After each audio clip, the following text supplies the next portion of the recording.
AJ. Hope you're having a good week so far. A holiday week, 4th of July, coming up on Saturday. Today we are focusing on the ACC's Coastal Division, which has been the most balanced and chaotic division in all of college football over the last couple of years. Consider this, as you know, over the last 7 years, each of the 7 teams in the ACC has taken its turn of winning the division once.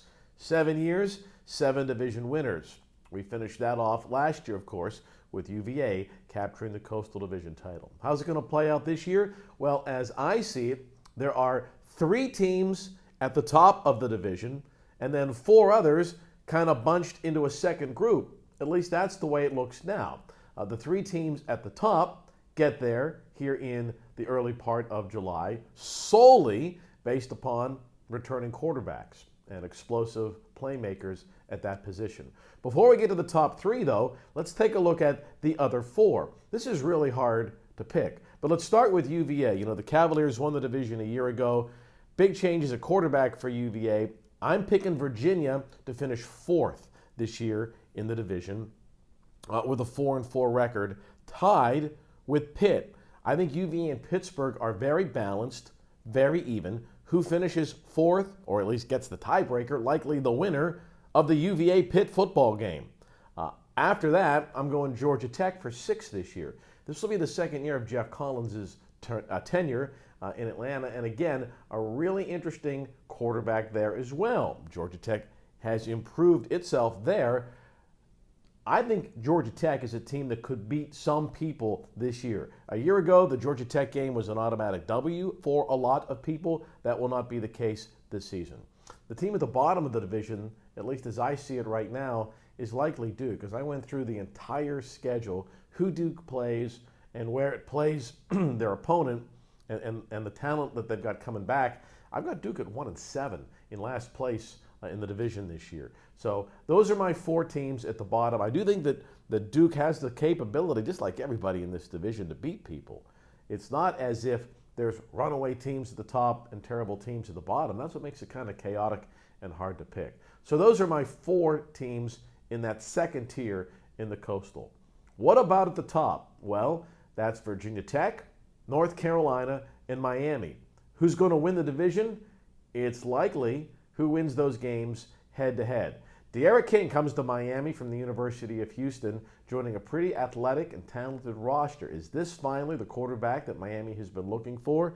Still, as I look at the Canes, second year now for head coach Manny Diaz, they have yet to show consistency. Not only consistency over the course of a season, not only consistency during the course of a conference schedule, but even during the course of games. If you look at Miami last year, and look at the way they played. At times, they looked like the most talented and complete football team in the division.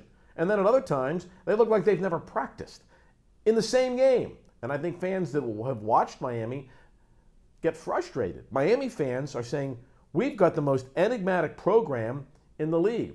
It seems like every year, Miami is the 7-7 team. What do I mean by 7-7?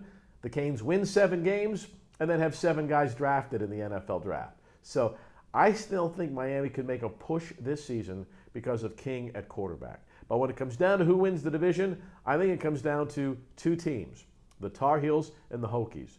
Let's start with Virginia Tech.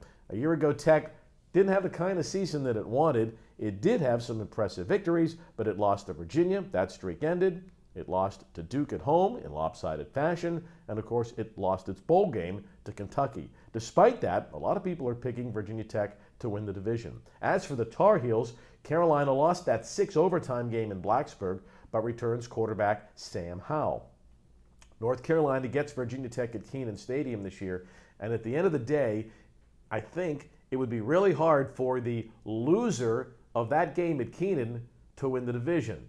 That's a long way of saying the winner of the North Carolina game, the winner of the Carolina-Virginia Tech game at Kenan Stadium is my pick to win the ACC Coastal this season.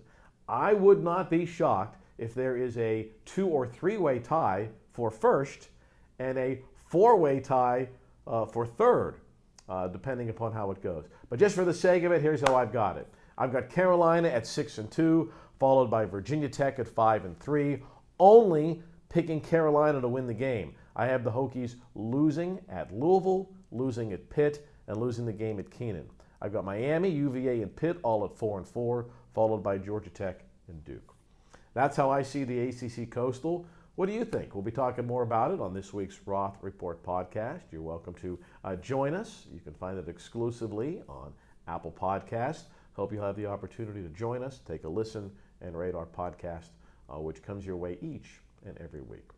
That does it for today. Have a very, very safe 4th of July, a holiday weekend. College football, we are hoping that over the next few weeks, kids get back to campus, we open camps, and we can kick things off on time come Labor Day. Thanks for joining us. Talk with you again soon.